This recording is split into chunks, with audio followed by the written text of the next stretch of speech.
नीलाद्रौ शङ्खमध्ये शतदलकमले रत्नसिंहासनस्थं सर्वालङ्कारयुक्तघनघनरुधिरं संयुक्तं चक्रकेन भद्रायां वामभागे रथचरणं युक्तं वन्दे रुद्रेन्द्रवन्द्यं वेदानां सारमींस स्वजनपरिवृतं ब्रह्मदारु स्मरामि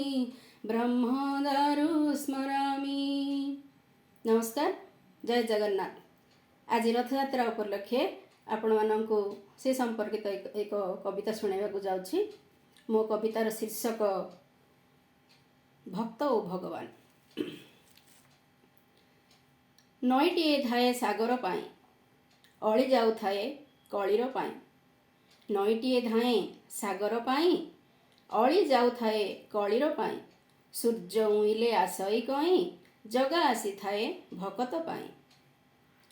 रथ जातरारे पहंडी पाई 22 पाहाचे टाहिया हलेई झुली झुली आसे जगत साई भकत सांगरे मिसिबा पाई।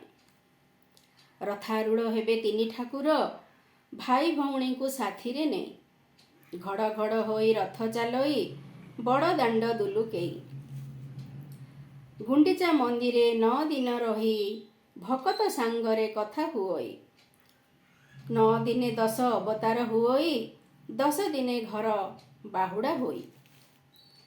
माउसी घरे पोड़ पिठा खाई मन आनंदरे फेरी आसई। माउसी घरे पोड़ पिठा खाई मन आनंदरे फेरी आसई। लक्ष्मी ठाकुराणी अभिमान होई रथ को भांगती रस घोर होई। लक्ष्मींकर मान भंजन करी मंदिर भितरे प्रवेश होई। लक्ष्मींकर मान भंजन करी मंदिर भितरे प्रवेश होई। बांक अधରରେ जग हसुथाई रतन बेदी को विराज होई।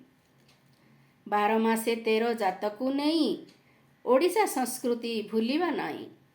12 मासे 13 जातकु नहीं ओडिशा संस्कृति भूलिबा नाई।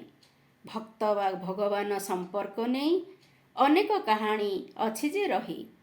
भक्त भगवान संपर्क नहीं अनेक कहानी अछि जे रही। अनेक कहानी अछि जे रही। नमस्कार, धन्यवाद।